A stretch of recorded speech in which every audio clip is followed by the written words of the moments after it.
Hello everyone and welcome back to another video. So just to preface, before we really dive into this, because I have a feeling like a lot of the people looking at the thumbnail and the title are going to get upset, I love Critical Role. I just wanted to say that disclaimer. However, just because I like it, it doesn't mean other people will like it, and that's kind of what I really wanted to talk about in this video. Should you or should you not watch or even enjoy Critical Role?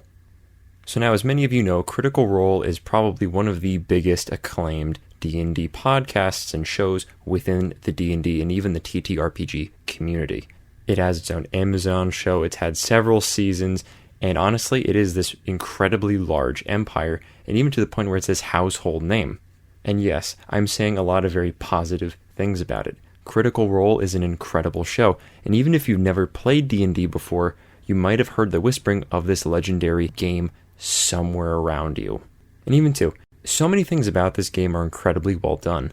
The cast is absolutely fantastic. They're incredibly talented and they make the show come alive. And I'm not even talking about Matt or even the other players. The studio and the production behind this show is god tier. The lighting, the ambiance, the battle maps, everything is made to be incredible. And they really succeed at that. And for many, this high grade of entertainment and production quality is what draws in so many new players to the game, as well as just so many old fans to the game, to this show. This crew and their campaign has inspired countless people to pick up their pencils and dice and go out on their own adventures.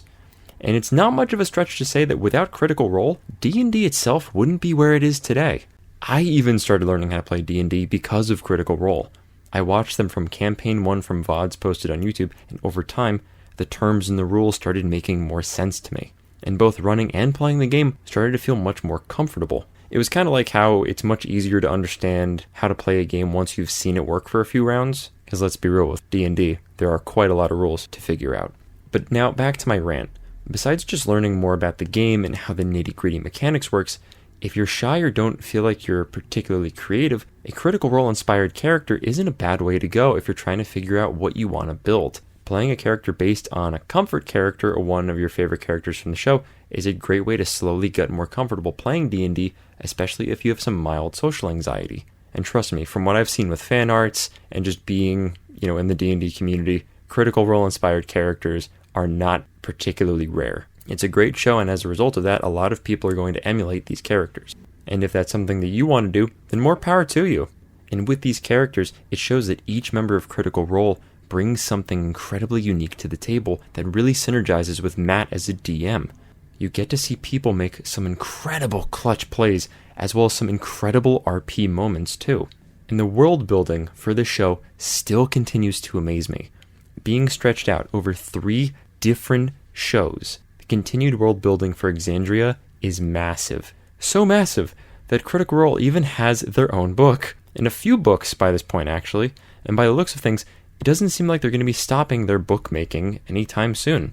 And as I mentioned earlier, not many people have such a massive following that they get their own Amazon Prime show. It was made for good reason. And even too, with all the source material, if you're someone who loves a good binge watch, then you're in luck. At the moment, Critical Role has literally hundreds of episodes spread out over the course of 3 different campaigns. And if longer campaigns aren't your thing, well then you're in luck too. They even have the occasional one-shot or even mini-campaign. Watching the Exandria Unlimited series with Abria Iyengar was a really cool shift when it first started.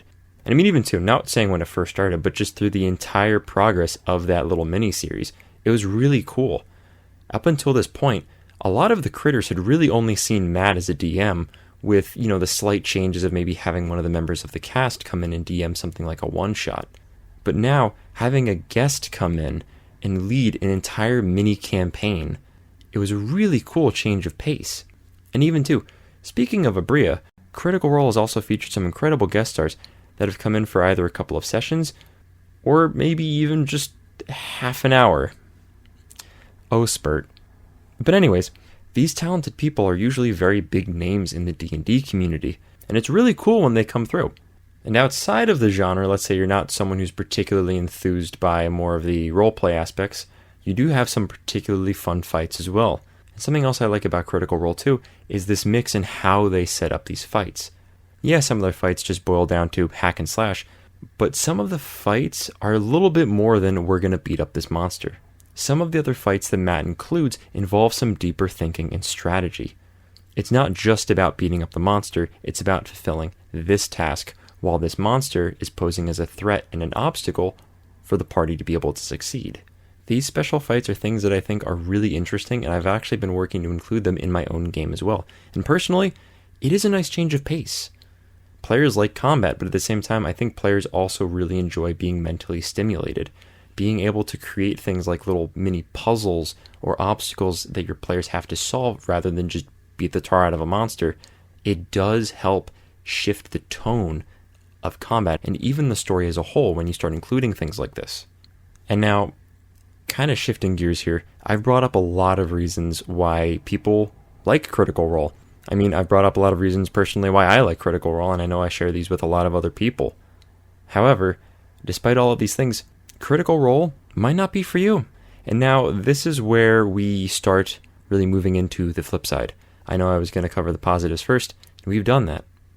And now we're starting to switch into maybe the reasons you wouldn't or shouldn't watch Critical Role. So to get started with the first reason is simply you don't want to. Like, man, don't feel pressured to watch the show. I know it's really highly acclaimed, but, if people are badgering you to watch it and you'd be like, oh, you're doing this, you're missing out, blah, blah. Just, no. You watch the show when you feel like watching the show. And if you don't feel like watching the show, that's perfectly fine. There's a large number of reasons why you wouldn't want to watch it, and it's just a matter of your personal preference. You might not like watching incredibly long podcasts or even have the focus for it, and that's okay. Most episodes of Critical Role are like over 3 hours long. Let's even say that you're speeding these episodes up. That's still dozens or even hundreds of hours that you're sinking into a show. And not everyone feels like they have that kind of time or commitment.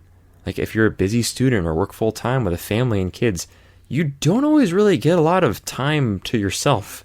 And being able to cherish that very brief stint of free time you actually do get, you might not want to spend it watching or listening to the show, and that's okay. Not everyone has the commitment to listen to so much D&D, especially too if you're really not even a fan of D&D as a whole. And now this is a good segue into our other reason you might not be a fan of Critical Role, is you might not be a fan of D&D and would rather spend your time watching people play games that you'd be more interested in.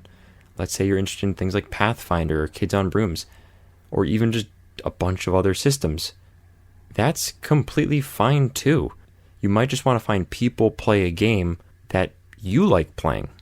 And there are so many talented streamers and game hosts out there that work with tons of different systems. And I was saying earlier, yes, I got a better understanding of how to play D&D by watching Critical Role. And if there's a game system out there that you're really interested in learning, then find people that stream a game using that system and see what you can learn from them. For me at least, watching others play D&D made it much easier for me to learn, and it could very well make it much easier for you to learn how to play your games too. But now let's say there's something about Critical Role that you're just still not really vibing with. Maybe you still want another show to scratch that itch, but you don't really know if it's going to be Critical Role, and you want to explore, you want to see what's out there. And that's really valid. There are so many talented groups out there that stream their games, and if you have the time, I do invite you to check some of these groups out. And personally, as I mentioned before, I do watch a lot of D&D stuff. I've had a blast with the Knights of Evening Star, the Unexpectables, Legends of Evantris, the Herois campaign, and the Adventure Zone. And also, at this point in the video, I do want to open up some discussion, especially for the people who are looking for new shows. Please comment down below what your favorite TTRPG show is, why you love it, what system it is, or what systems this group plays. I know it can be really hard to find a new series, so having some recommendations below would be a really appreciated thing for the people floating through the comment section, floating through the channel, just to give people a little springboard of what they might want to look into. So if you do that for me, if you do me that kindness, if you do each other that kindness, I'd be very appreciative. But anyways, and now to sort of segue into, the last big reason of maybe why you wouldn't watch Critical Role is because of this little thing called the Matt Mercer effect. And yes, many YouTubers have gone over this before me, and many YouTubers will go over this after me. But the Matt Mercer effect is simply that people that watch Critical Role expect any and all TTRPG experience they have to be Matt Mercer and Critical Role level. And while yes, we all would love a game to be filled with talented voice actors, with awesome battle maps and an epic story and high production quality, this just isn't the case. But you can still do your best to make the campaign that you want to make. It doesn't have to be Critical Role, it just has to be uniquely yours. And there's something charming about having a game that's just yours and just having it as the lovable mess that it is. And even too, as I was mentioning, I feel like Matt did inspire me to be a DM. When I first started learning how to play D&D, the Critical Role campaign was there to help guide me and help give me the first few steps of learning what it meant not just to be a player, but as a DM. And so, I watched Critical Role. I don't think I was someone that particularly suffered from the Matt Mercer effect, but I also did recognize that Matt and I had very different styles of DMing. And if you're new to D&D, you might look at Matt and think, oh, in order to be a great DM, I have to do everything that he does. And the players that I have need to do everything that the cast does. And while, yeah, that's can be the case sometimes, it doesn't need to be the case all of the time. I kind of look at DMs as storytellers, which they are, but I look at DMs as something like authors. If you only read works from one author your entire life, and you don't let yourself widen that horizon, you're going to think that the only way you can be a good author is by writing exactly like that person, maybe even down to the genre. But you're not taught how to write, or you're not taught how to learn about storytelling and world building by reading one author specifically, forever. Maybe someone recommends you, hey, if you're trying to get better at this facet of storytelling, check out this author's work, because they're really great at this one thing. And that's something you can learn to emulate. With a lot of these DMs, that's personally how I've felt. And by looking at all of them, by watching all of their stories, I've been able to add these new things into my own game that personally, I don't think I would have been able to do if I was just watching Critical Role. By exploring other stories, other campaigns, and learning from these other DMs, you can try new ideas and compare and learn about what styles work for you in your own stories, as well as what things you might need to improve on. So at this point in the video, though, you might be asking, Smiles, my man, should I watch Critical Role or shouldn't I? Honestly, it's really up to you. I just wanted to give you my 2 cents. There's a lot you can learn from watching the show, and I personally have, but that also doesn't mean that you need to watch it in order to, be in the D&D community or whatever, or, be a good DM. Just do what you feel is right. But anyways, that's all I have for this video today. I hope you enjoyed my hot take, rant, review, video, whatever this is. And I hope it gave you some new insights too that you might not have really thought about. So in the meantime, keep smiling, keep scheming, and I'll see all of you next time.